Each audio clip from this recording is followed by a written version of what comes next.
وإذا رأوا تجارة أو لهوا انفضوا إليها وتركوك قائما قل ما عند الله خير من اللهو ومن التجارة والله خير الرازقين إذا جاءك المنافقون قالوا نشهد إنك لرسول الله والله يعلم إنك لرسوله والله يشهد إن المنافقين لكاذبون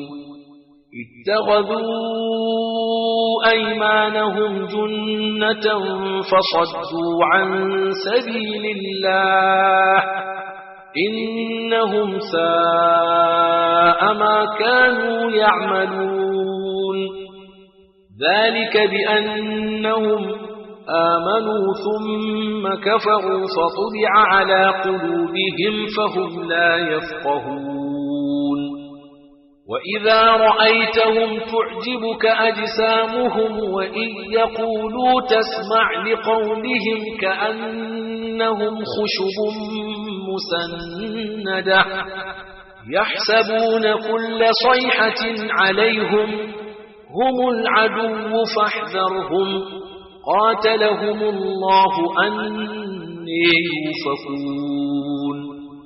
وإذا قيل لهم تعالوا يستغفر لكم رسول الله لووا رؤوسهم ورأيتهم يصدون وهم مستكبرون سواء عليهم أستغفرت لهم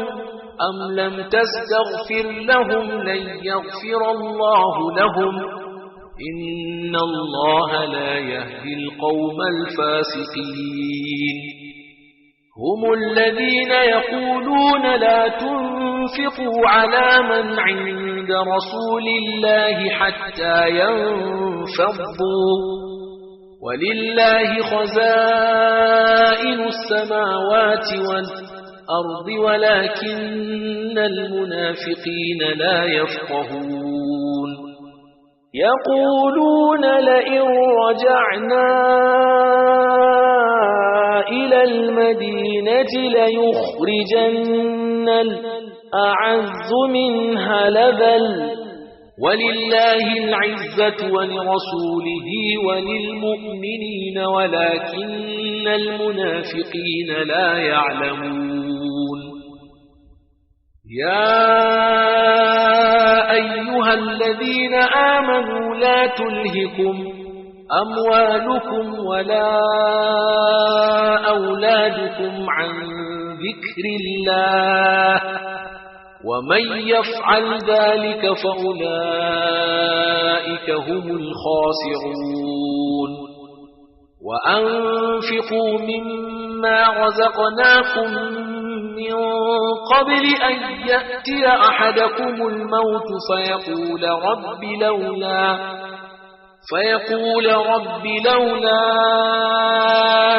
أخرتني